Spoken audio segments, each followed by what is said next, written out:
शास्त्रों में कहा गया है कि पितरों की तृप्ति के बिना जीवन में सुख और समृद्धि अधूरी रहती है और इन्हीं पितरों को शांति देने का सबसे आसान और प्रभावी उपाय है इंदिरा एकादशी का व्रत। नमस्कार दोस्तों, स्वागत है आपकी इस दिव्य यात्रा में। आज हम जानेंगे इंदिरा एकादशी 2025 की सही तिथि, शुभ मुहूर्त, व्रत विधि, पौराणिक कथा और महत्व के बारे में। तो आइए शुरुआत करते हैं और जानते हैं कि कैसे एक राजा के व्रत से उनके पितरों को मुक्ति मिली थी। इंदिरा एकादशी, जो कि है पितृपक्ष की एकादशी होती है। मान्यता है कि इस व्रत को करने से 7 पीढ़ियों तक के पितृ तृप्त होकर स्वर्गलोक में स्थान पाते हैं। जो व्यक्ति अपने पितरों की मुक्ति चाहता है उसे इस दिन व्रत और दान अवश्य करना चाहिए। और भगवान विष्णु कहते हैं कि इंदिरा एकादशी का व्रत पितरों के लिए गंगा स्नान और पिंडदान के समान फलदायी है।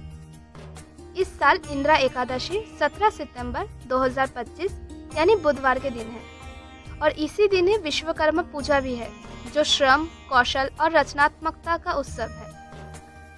एकादशी तिथि 17 सितंबर को लगभग 12:21 से शुरू हो जाएगी और रात के 11:39 में समाप्त हो रहेगी।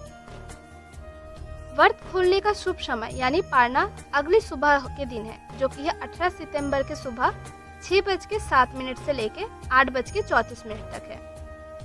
दशमी के दिन यानी 16 पितरों को तर्पण की तैयारी करें, ब्राह्मणों को भोजन दान करें और इस दिन मन को शुद्ध रखे, अहंकार, लोभ आदि से दूर रहे। रात को जल्दी स्नान शांत हो जाए, भजन कीर्तन करे और ध्यान लगाए।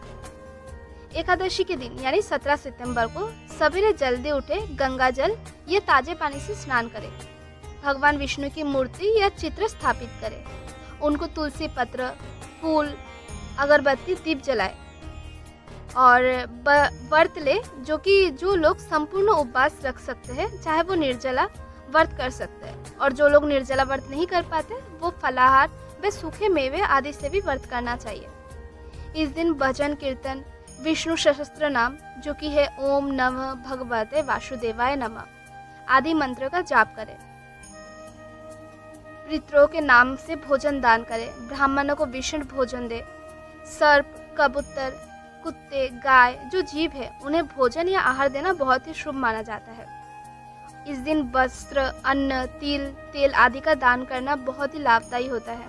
इंदिरा एकादशी का व्रत रखने से पितृ दोष तो दूर होता ही है, साथ ही पूर्वजों को शांति भी मिलती है और उनसे सकारात्मक आशीर्वाद मिलता है।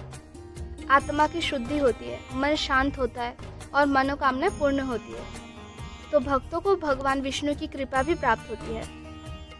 और व्रत की तैयारी से 1-2 दिन पहले ही हल्का भोजन ले, ताकि शरीर तैयार रहे और इस समय जैसे मैंने कहा क्रोध, लोभ, अहंकार से दूर रहे। व्रत के दिन विशेष रूप से शाम को ध्यान, भजन कीर्तन, जप आदि करें।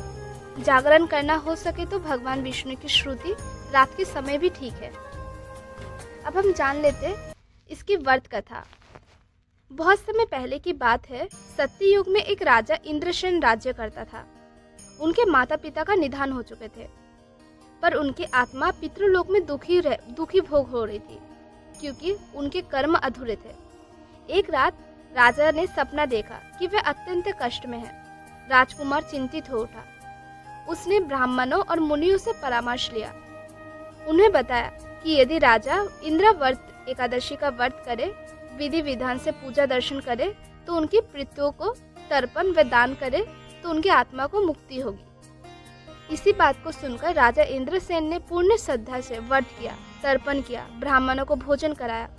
उस रात उसे दिव्य दर्शन हुआ, जिसमें वो उनके पिता गरुड़ पर सवार होकर विष्णु लोक की ओर प्रस्थान करते हुए।